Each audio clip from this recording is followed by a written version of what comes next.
Chers frères et sœurs en Christ, je vous salue dans le nom de notre Seigneur Jésus-Christ. La fois passée, c'était la fête de Pentecôte et je vous ai souhaité une bonne fête de Pentecôte. Le thème que nous avons exposé la fois passée, s'intitulait le baptême du Saint-Esprit.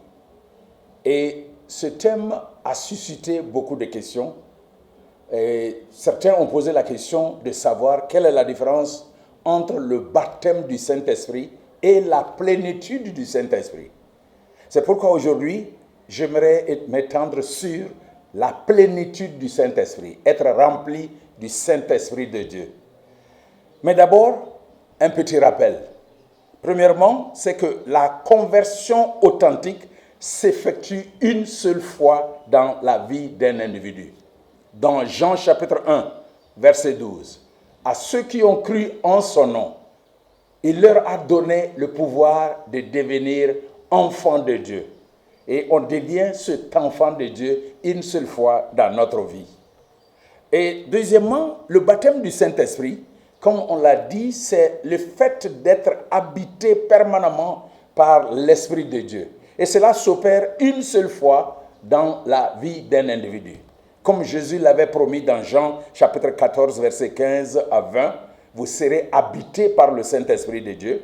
Et quand nous lisons 1 Corinthiens chapitre 12, verset 13, il est écrit, « Nous avons tous en effet été baptisés dans un seul esprit pour former un seul corps, soit juif, soit grec, soit esclave, soit libre, et nous avons tous été abreuvés d'un seul esprit. » Donc le baptême du Saint-Esprit s'opère une seule fois dans la vie d'un individu.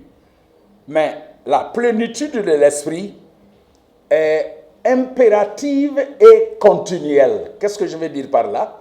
L'Écriture nous encourage à être remplis du Saint-Esprit. C'est ça la volonté de Dieu pour l'enfant de Dieu, d'aspirer à cette plénitude de l'Esprit. Et c'est pourquoi nous lisons dans Éphésiens chapitre 5, le verset 18, « Ne vous enivrez pas de vin, c'est la débauche. Soyez au contraire remplis de l'Esprit. » Cette expression « soyez remplis de l'Esprit » est à l'impératif présent passif, c'est-à-dire laissez le Saint-Esprit vous remplir, laissez le Saint-Esprit vous conduire, laissez-vous conduire par l'Esprit de Dieu. Et cela m'amène à lire des exemples où des gens ont été remplis du Saint-Esprit. Dans Actes chapitre 2, il est écrit, « Ils furent tous remplis du Saint-Esprit, s'agissant des disciples le jour de la Pentecôte. » Et Saint Pierre faisait partie de ce groupe-là, rempli du Saint-Esprit. Mais dans Actes chapitre 4, verset 8, nous lisons encore que Pierre a été rempli du Saint-Esprit.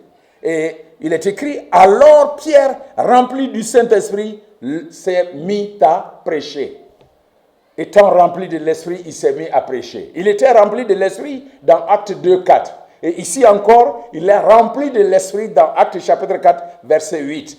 C'est pour nous dire que cette plénitude est continuelle. De plus en plus, le chrétien cède sa vie au Saint-Esprit. Ce que je veux dire ici, c'est que ce n'est pas bon pour le chrétien, ce n'est pas correct pour le chrétien de prier pour que Dieu lui donne son esprit. Nous recevons l'esprit à la conversion. Dès que nous acceptons Christ, nous recevons l'esprit de Dieu. Et c'est pourquoi nous avons dit dans Romains 8, 9, celui qui n'a pas l'esprit de Christ n'appartient pas à Christ. Du moment où tu appartiens à Christ, tu as l'esprit de Christ habitant en toi. Mais le chrétien peut prier que Dieu lui remplisse de son esprit. Nous devons demander cette plénitude. Nous devons aller vers cette plénitude. C'est ça la volonté de Dieu pour chaque enfant de Dieu. Alors, que signifie être rempli du Saint-Esprit? D'abord, il y a des expressions qui désignent cela, la plénitude de l'Esprit. Être rempli du Saint-Esprit ne veut pas dire que tu reçois une quantité petit à petit au point que maintenant tu es rempli, tu ne peux plus avoir une portion de l'Esprit Saint. Ce n'est pas dans ce sens-là. Ce n'est pas ça la plénitude de l'Esprit. La plénitude de l'Esprit, c'est se laisser diriger par l'Esprit. La plénitude de l'Esprit, c'est être sous le contrôle de l'Esprit. La plénitude de l'Esprit, c'est laisser la direction de ta vie au Saint-Esprit. En d'autres termes, c'est marcher selon l'Esprit ou marcher par l'Esprit. Et nous lisons cela dans Galates chapitre 5, le verset 16. Marchez selon l'Esprit et vous n'accomplirez pas les désirs de la chair. Galates chapitre 5 au verset 16. Et dans Galates chapitre 5 verset 25, il est écrit, je lis, « Si nous vivons par l'Esprit, marchons aussi par l'Esprit. » Nous devons marcher par l'Esprit. C'est ça la plénitude de l'Esprit. Sinon, parfois, tu as des gens déprimés peut-être, ou qui ont des problèmes psychologiques, et ils se livrent à certaines choses. Les gens disent, « Ah, il a reçu trop de portions du Saint-Esprit. » Non, ça c'est une comparaison avec les possessions démoniaques dans nos traditions, la tradition de nos parents.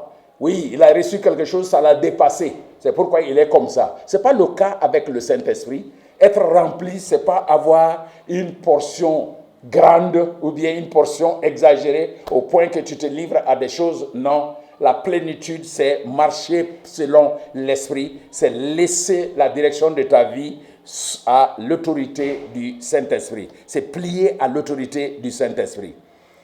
Alors, quels sont les résultats de la plénitude de l'Esprit? Quand on est rempli de l'Esprit Saint, qu'est-ce qui se passe? Lisons quelques passages. D'abord, je dirais, on opère des miracles. Je sais que beaucoup de gens pensent que toute la plénitude de l'Esprit, c'est pour faire des miracles. Mon frère, ma soeur, ne te trompe pas. Écoute-moi bien et suis-moi très bien dans la parole de Dieu. D'abord, je dis que quand on est rempli de l'Esprit, parfois, c'est des miracles qui s'opèrent. Dans Luc chapitre 1, verset 67, à la naissance de Jean-Baptiste, son père Zacharie fut rempli du Saint-Esprit et il prophétisa. Et dans Luc chapitre 4, verset 1, Jésus, rempli du Saint-Esprit, a jeûné pendant 40 jours et il a eu la victoire face au tentateur, le diable. Et dans Actes chapitre 2, verset 4, les disciples furent remplis du Saint-Esprit et se mirent à parler en d'autres langues selon que l'Esprit leur donnait de s'exprimer. Et ça, c'est très important. Parce qu'il y a des gens qui pensent que la plénitude de l'Esprit nous pousse à faire du n'importe quoi. Non, quand on est rempli de l'Esprit Saint, quand on est sous l'autorité totale du Saint-Esprit, l'Esprit nous donne de faire ce qui est selon sa volonté. Et c'est pourquoi ici, les disciples, ils ont été remplis de l'Esprit, ils se sont mis à parler dans d'autres langues selon que l'Esprit leur donnait de s'exprimer. Et dans 1 Corinthiens chapitre 12 au verset 11, l'Esprit donne tous ses dons selon sa volonté. 1 Corinthiens chapitre 12, le verset 11. Et ici, on parle d'autres langues, diverses langues. C'est pas de nouvelles, il ne s'agit pas de nouvelles langues. Il y a des gens qui disent qu'il était rempli de l'Esprit Saint, il s'est mis à parler de nouvelles langues. L'Écriture parle d'autres langues, diverses langues. On ne parle pas de nouvelles langues. Et ici, les disciples furent remplis du Saint-Esprit et se mirent à parler en d'autres langues selon que l'Esprit leur donnait de s'exprimer. Dans Actes chapitre 4, verset 8, Pierre, rempli du Saint-Esprit, s'est mis à prêcher. Il fut rempli du Saint-Esprit. Il n'a pas parlé en langue, il n'a pas prophétisé, mais il s'est mis à prêcher la parole de Dieu. Actes chapitre 4, verset 31, nous dit ceci. Les disciples remplis du Saint-Esprit ont annoncé la parole de Dieu avec assurance. Donc la plénitude de l'Esprit leur a donné l'assurance de prêcher la parole de Dieu. Ils étaient cachés par crainte des leaders religieux. Et Jésus fut ressuscité. Jésus leur dit d'attendre la promesse du Père. Et par la puissance du Saint-Esprit, l'Esprit leur a donné le courage, le zèle de prêcher la parole. Ils ont prêché la parole avec assurance. Ils n'ont pas prophétisé, Ils n'ont pas parlé d'autres langues. Dans Acte 13, 9, Saul ou Paul, rempli du Saint-Esprit, a pu discerner qu'Élymas était envoyé de Satan. C'est Élymas qui était en train de tromper les gens.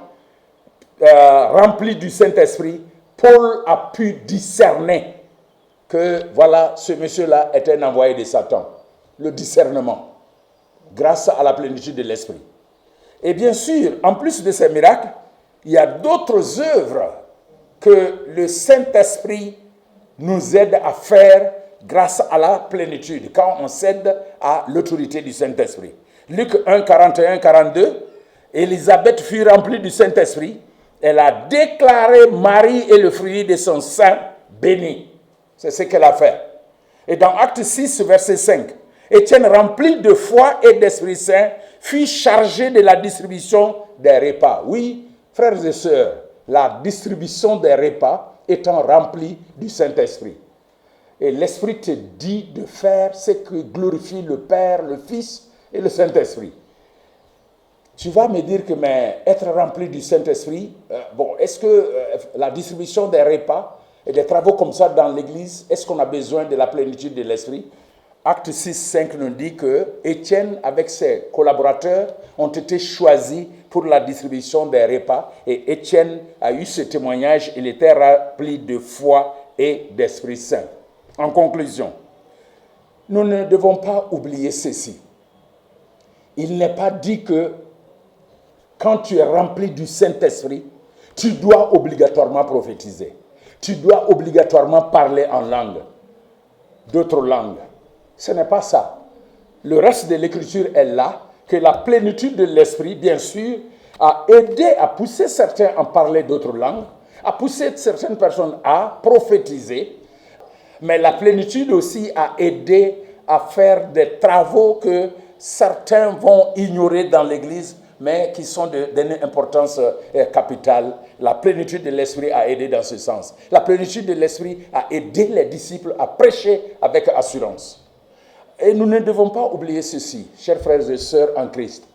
Dire que tu es rempli de l'Esprit Saint, tu fais ceci, tu fais cela, mais dans ta vie personnelle, il n'y a rien de chrétien. Il n'y a aucun caractère de Dieu en toi, alors que tu déclares que tu es rempli du Saint-Esprit, tu dois vérifier, tu dois t'examiner, tu dois examiner ta foi toi-même. Car la plénitude de l'Esprit, ça c'est très important, je termine avec ça, la plénitude de l'Esprit nous aide à révéler le caractère ou les caractères de Dieu. Les caractères de Dieu manifestés ou exprimés dans Galates chapitre 5. Nous lisons cela dans Galates chapitre 5 en commençant la lecture au verset 22 jusqu'au verset 25. Il est écrit dans Galates chapitre 5, verset 25, laissez-moi vous le dire ce passage parce que il ne faut pas oublier ceci, cela est d'une importance capitale. On ne peut pas sauter, crier seulement en disant oui, moi je suis rempli du Saint-Esprit, j'opère des miracles, je fais ceci, je fais cela, alors qu'il n'y a rien de chrétien en toi, tu dois examiner ta foi. Galates chapitre 5, commençons la lecture au verset 22. Mais le fruit de l'Esprit, c'est l'amour, la joie, la paix, la patience, la bonté, la bénignité, la fidélité, la douceur, la tempérance. La loi n'est pas contre ces choses. Ceux qui sont en Jésus-Christ ont crucifié la chair avec ses passions et ses désirs. Si nous vivons par l'Esprit, marchons aussi selon l'Esprit. C'est l'Esprit Saint, par sa plénitude, qui nous aide à révéler, à manifester les caractères de Dieu. Que Dieu nous bénisse et qu'il nous fortifie, surtout qu'il nous aide de pouvoir céder à l'autorité du Saint-Esprit dans notre vie de chaque jour pour que les gens voient la différence et cette différence doit les pousser à nous demander à propos de l'espérance que nous avons en Jésus-Christ. Alors, on peut leur expliquer cela avec humilité. À Dieu soit la gloire. Amen. Et si Dieu nous accordait la possibilité, prochainement, on va développer le thème de comment être rempli du Saint-Esprit. Amen. À la prochaine.